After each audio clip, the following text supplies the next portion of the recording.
I'm Amy Liu, author and publisher of the MFA Lore Substack. And today I'm delighted to welcome veteran book publicist Megan Beatty for a deep dive into the terrifying world of author platforms and book promotion. Megan is president and CEO of Megan Beatty Communications, a book publicity and marketing agency. She represents authors in nearly every conceivable genre, including literary and commercial fiction, mysteries and thrillers, science fiction, fantasy, and nonfiction books. She's forged publicity campaigns for best-selling authors like Linda Ronstadt, Robert Dugoni, Tess Gerritsen, Lee Goldberg, and Attica Locke, and she's launched books by debut novelists such as Robin Lee. I want to point out that Megan is in front of a library, and every book on the shelves behind her is a book that she has represented. So that is pretty impressive. Also, Megan is a marathon runner, which I didn't know until I put this together. So bravo. She lives in Los Angeles, and welcome, Megan. So Thanks, happy Amy. to have you here. It's great to be here. We're gonna have so much fun talking about all things publicity. So Right. Looking forward to this. Great. Okay, so let's start by talking about something that's just happened, which is kind of taking the air out of everybody's sails a little bit, and that's about the new cancel culture that we're facing, signaled by Jimmy Kimmel's firing. People may not realize that this has consequences for books as well. Authors are going to have to be dealing with this as they go on the road to promote their books. And authors have always faced the risk of cancellation by massive news events. I know that because two of my novels were quasi-canceled, one by Shock and Awe, which happened right when my book Flash House was coming out. And then, as you know, Megan, you were working with me when we were launching Glorious Boy. Yeah. And that came out in 2020, right at the beginning of the pandemic. So we had a big book tour planned. And so we had to pivot and do something entirely different flying by the seat of our pants. The real book tour was crushed. We had to go virtual.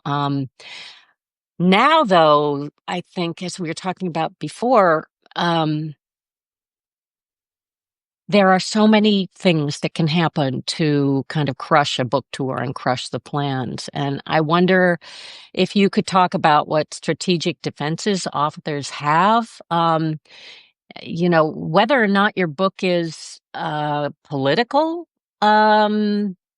It's still, you can get caught up in the buzzsaw of current events, and your piece can get canceled because it's got some political tinge, or you can get canceled because there's a wildfire that eats up half of the West Coast, and that takes up all the oxygen. So how do you plan for this? I mean, do you have some sort of strategies?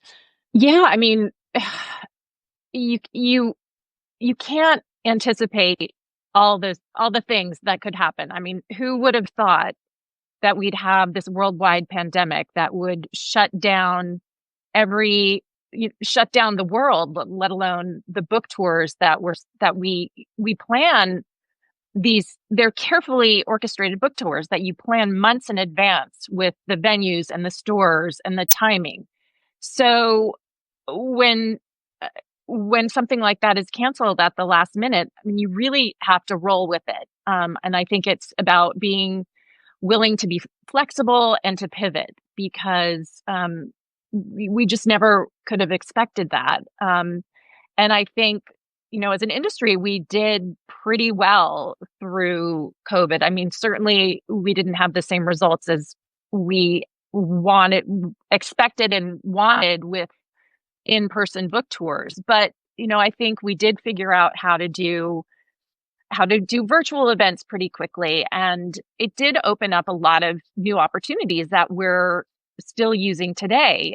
Virtual events and Instagram lives and doing, the Substack live, like that wasn't a thing before COVID, and we've learned ways to connect with people all over the country and all over the world virtually. I think, one of the challenges with a virtual versus an in-person event, you go to an event, if you have 50 people there and 40 people buy the book, you know how many books you've sold. When you do a virtual event, we do our best to connect with a particular bookstore and encourage the audience to buy from that bookstore. But I mean, you can imagine people may go click on Amazon to buy that book. But, a book sale is a book sale. We want to sell those books. So, Yeah. I think we did learn a lot from the COVID experience. As terrible as it was for all the, authors who had books coming out. We learned a lot of tools for the tool bag for now, which I think is, a good thing. Yeah. Yeah. I know I did so many virtual book groups during that period. Yeah. And they were wonderful, but they said, "Oh, I read it. I got your book out of the library and read it." And I think, well, that's sweet. That's nice. I love libraries, but when The you're launching a library book, counts, though. Yeah, I libraries guess, count. yeah, it does. It does. But it's Not towards the New York Times list, but it's still, Yeah, yeah. Well, I think that's a good message that everybody coming out. I think authors, when you've got a book coming out, you think, "Oh my God, this is so good," and I'm planning, and I've got total control over these things. And I just think it's really a good idea to keep in the back of your mind that anything can happen. It's nothing to do with your book often, and it's certainly not your fault. But like you say, it's really good to have a backup plan. It's great to have a bunch of different strategies. And I think the other thing is it's really important to have your own team. So I know that one of the things that Publicist, what you had me do, and Red Hen had me do for Glorious Boy, is to develop, as big as a network as possible of your own personal friends and boosters and readers and book clubs and all of that in advance, and get them to order the book in advance. Although that didn't help us with mine because all those orders were canceled. So that went out the window with pandemic. So you can't even control that. But still, if you've got a big booster club, that's a lot. Okay, so now Glorious Boy was a small press book. I hired you personally to help me with that, and you were great. One of the reasons I did that was because we'd already worked together on Gaining, which is my nonfiction book, Gaining the Truth About Life After Eating Disorders. That was an entirely different thing, and Yvonne Lewis asked about hiring an independent publicist when you're published by one of the big five. So Gaining was a big Hachette book. Yep. And I hired you personally because I knew from experience that in-house publicists only have so much bandwidth. So how often does that happen? How do you navigate that? How do you make that relationship work when you're working with in-house publicists? Yeah, I mean, that's a great question. And it was funny. I mean, thinking about Gaining, I had to look at what year it came out, and it was 2007. And that just feels like it was like 2, 3, 4 lifetimes ago, and how different the media was then. And but anyway, I'm getting off track. So yes, just to kind of take a step back on the evolution of independent book PR. I've been doing independent book PR for almost 30 years. I worked exactly 1 year in-house at Putnam, and then I went to a PR agency called Goldberg McDuffie Communications. And back in 1997, it was really unusual for authors to hire their own publicists because you would get a book deal with a major publisher and they would roll out everything for you. You'd have, the publicity and marketing would all be done in-house. So the agency I worked for, we would be hired to work on a book that was complicated. It might have been an embargoed book. So meaning copies you as a journalist have to sign a non-disclosure agreement to even get to touch the book, and you have to promise when you would cover it. These were like big, buzzy news books. Like we worked on Monica Lewinsky's memoir, and we worked on Princess Diana's bodyguard's memoir. So, big, buzzy national media books. So I got my education in book PR at Goldberg McDuffie. And as the years went by, more and more books being published, and the publishers just had to get leaner. And so you have a publicity department working on a lot of books. And so that's really why one of the many reasons why authors will hire independent publicists, because they want either an extra boost, or they want, a campaign that maybe their publisher is not able to do, depending on the size of the publisher. But, I think there's in-house publicists there are fantastic. And when I work on a major publisher, a book by a major publisher, I am always coming in as part of the team. I'm never coming in as like, okay, I got this and I'm going to do things my way. No, I am, whether the author hires me or the publisher hires me, I'm coming in to be an asset to the entire team. So I want to make the publisher look good. I want to make the author look good. And so it's really about being very, very collaborative with whoever the in-house publicist is, and making them look good. So that's really my philosophy. At the same time, when the author's hiring me, I'm very much, working as their advocate, and my role becomes much more than just pitching the media. It's advocating for them in all areas of publishing, and answering questions and of things that they're not sure about, and finding out things that they're not able to get the answers to. So it becomes a much bigger role than just pitching the book to the media. So that was one of my questions. So the publishers sometimes hire you to be a second publicist? Is that, or when would publishers hire you? Well, if, say, one of the publicists is going on maternity leave and they have a big fall list, then a publisher will call me and say, would you be interested in working on these books? Or if it's a difficult author who needs a lot of hand-holding, they will call me, because they will get, I've worked with the whole spectrum of authors. And so my goal with every author that I work with is about communicating with them and giving them what they need. Some authors are like, you've got this, just let me know. Others need, instant responses all the time. So that's, a publisher knows that if they hire me, if they hire someone like me, then that's what they're getting, in addition to all the work that goes into a publicity campaign. Right. There's one other aspect of this that I've found over the years working on different kinds of books, and that is that one of the best promotional things an author can do is to speak at author lunches, where there are huge audiences of book buyers. And this is especially true, and, well, all kinds of fiction, I think, and memoir, but it's also true for nonfiction as well. But I did find over the years, working within both in-house and independent publicists, that the independent publicists, especially if there's a regional area, they know much more about those lunches than at least the in-house publicists used to be.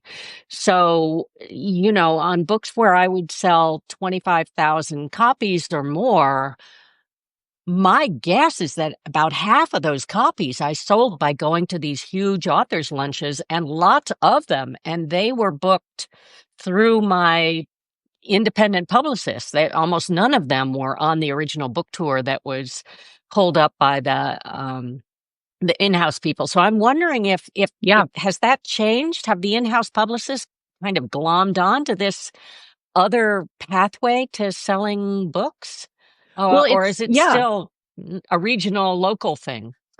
Well, I would say so. Yes, I totally agree. Those kind of dedicated events where, and they're not frequent. Often they're like the Charleston Post and Courier does an annual luncheon, but it sells out, and so you'll have like 400 committed readers who pay to have an experience. And the a lot of the times with those special lunches, the book is included in the ticket price, which is great because then you as the author know you've you're doing an event and you've already sold X number of books.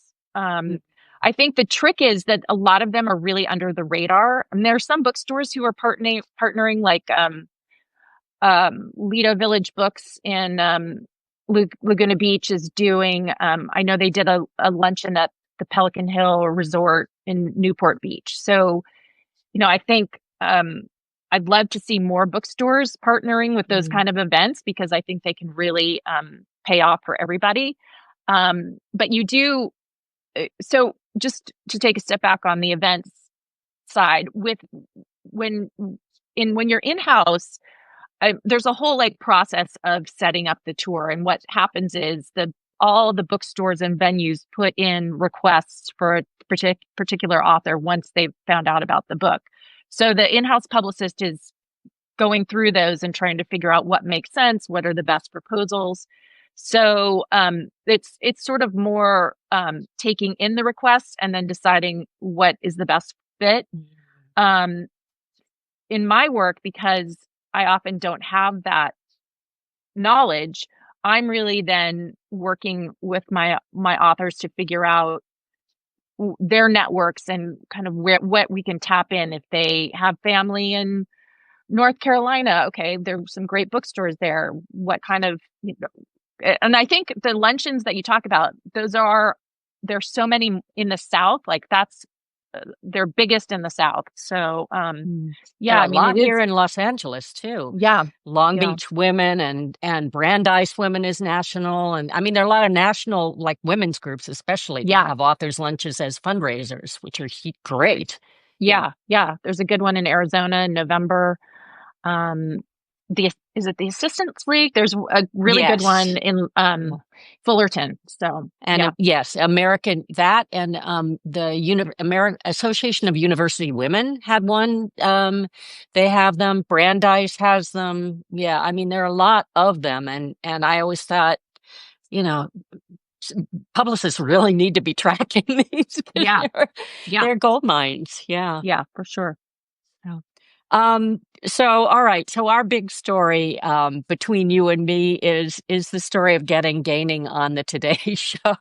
Oh my gosh. Which was so just for those who are watching, Megan got me on the Today Show and I was bumped, I think 3 or 4 times. They brought me to New York to go on, then they bumped me and I had to get back to launch my book it was launch week. And so I flew back across the country. And then 2 days later, I flew back to New York and they bumped me again. And I stayed in New York and over a weekend. And finally, so they kept bumping me on Friday and then we had to wait until Monday. And I can't remember what the long and short of it was, but I know what I experienced in that and like the nightmare of it, but you're the one who actually made it happen. So can you tell me what that was like on your end? Oh my gosh. I'm having like PTSD just thinking about it. I have to deliver the bad news. You're the one who's on those flights back and forth cross country. Oh my gosh. Well, the Today Show is obviously, one of the crown jewels that you want as a place to showcase your book. And, we were over the moon that they wanted to do your book. And then as we talked about earlier, news happens. And when news happens, the author's talking about an evergreen topic, that's going to be the first to get bumped. So, I think this is, a kind of a core trait of mine. And something that you really need to have as a publicist is just being determined and not giving up. And we had the Today Show, and darn it, I was going to make that happen. So, and I think the book producer at the Today Show, I mean, it was someone probably 3 producers ago at this point, but that the person who's in that role has, she's can often be in between a rock and a hard place, because she has her commitments to the publishing industry, but she's also having to answer to the higher ups in news. So, and I think, I mean, what I remember about that is that she was determined too to make it happen. I mean, she was going to fit that in one way or another, and because we were up for rolling with it, it happened, and it was so important to your book, and yeah, I'm glad you were up for the. Well, I always thought that if I only had the in-house publicist at Warner Grand Central, it never would have happened, because she was great. But, like I say, they don't have the bandwidth to stick on one book like that and really dig in. And I don't know how many phone calls you must have made to that book editor at the Today Show, but I can imagine it was, on speed dial all day long. So, yeah. So, thank you again for that, because it really was a huge coup. All right. So now I want to kind of shift to one of the big issues for authors, which is author platforms. And, first, what does that even mean? People throw that term around, and I'm never really sure exactly what it means. But if you're selling a book to a big publisher and they say, well, what's your author platform? I mean, how do you answer? What are you supposed to say? Well, it can mean a lot of things, and it is a lot of things, and it doesn't have to be all the things. I think the basic piece of it is the website, your author website. And it doesn't have to be super fancy with a lot of like bells and whistles, but you have to have basic information, and you have to keep it updated. I think in the age of social media, authors they just forget. And I've gone on so many major authors' websites and seen like their like book coming soon, and the book came out like 6 months ago. So that's really important. The doing a mailing list. And I will say I'm of 2 minds, because I have subscribed to a lot of mailing lists, and they go in my folder, and I don't get to them a lot of the time. But the mailing list is the one place that you as the author can control, because as long as you've had people opt in, and I've been added to mailing list, which is a big no-no. You should only take people who have said, yes, I want to be on your list. And then so when you then send out a newsletter or whatever you do, it's going to go in those inboxes. Whether they open it remains to be seen. But at least if they've said yes, hopefully they'll be more motivated to open it. So you have a website. Social media, and the publishers are looking at your social media. So do you have to have 400,000 followers on TikTok? Absolutely not. Does that help? A lot of the time. You can have a big presence on Instagram. You can have a big presence on Facebook. I think, or you don't, and that's okay too.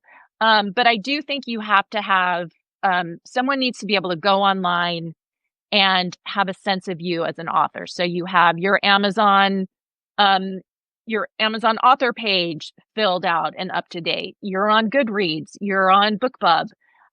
Everything up to date. Current photo.